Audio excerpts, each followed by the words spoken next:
വ്യക്തി mentally okay അല്ല, mental ഇൽ ഹെൽത്ത് അനാരോഗ്യം സംഭവിച്ചു കഴിഞ്ഞാൽ സിവിയറിറ്റി അനുസരിച്ചാണ് ഓരോരോ ഇൻ്റർവെൻഷനും എടുക്കേണ്ടത്.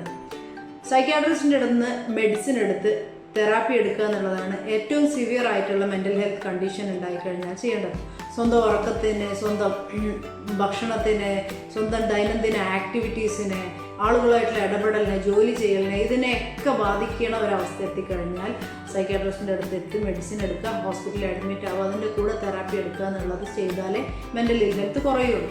രണ്ടാമത്തേതെന്ന് പറഞ്ഞാൽ സിവിയറിറ്റി കുറച്ചും കൂടി കുറവായിരിക്കും. ഡെയിലി ലൈഫ് ആക്ടിവിറ്റീസ് ചെയ്തുകൊണ്ടിരിക്കുക തന്നെ മെൻ്റലി ഓക്കെ അല്ല എന്നുള്ളൊരു ഫീലിംഗ് സ്വന്തമായി നടന്നുകൊണ്ടിരിക്കുന്നുണ്ടാവും ഓൺ ദി സൈഡ്. അതിനെക്കുറിച്ചൊരു അവയർനെസ്സും ഉണ്ടായിരിക്കും, അതിനെക്കുറിച്ചൊരു ഇൻസൈറ്റ് ഉണ്ടായിരിക്കും. അങ്ങനെയുള്ളവർ ഹെൽപ്പ് എടുക്കാൻ തെറാപ്പിസ്റ്റിൻ്റെ അടുത്ത് വന്ന് പതുക്കെ പതുക്കെ തെറാപ്പി എടുത്ത് നോർമൽ ഹെൽത്ത് കണ്ടീഷനിലേക്ക് എത്താവുന്നതേ ഉള്ളൂ. ഇനിയും ചിലർക്ക് ചില സമയങ്ങളിൽ റയറായിട്ട് മാത്രം മെൻ്റലി ഒരു ക്ലോംഡ് ആയിട്ടുള്ളൊരു ഫീലിംഗ് വരണേ ഉണ്ടാവുള്ളൂ. അങ്ങനെയുള്ളവർക്ക് സെൽഫ് ഹെൽപ്പ്, സ്വന്തമായി തന്നെ അവയർനെസ് ബിൽഡ് ചെയ്ത് സ്വന്തമായി തന്നെ മാനേജ് ചെയ്തുകൊണ്ട് തന്നെ മെൻ്റൽ ഇൽ ഹെൽത്തിൽ നിന്നും മെൻ്റൽ വെൽ ആയി മാറാൻ സാധിക്കും.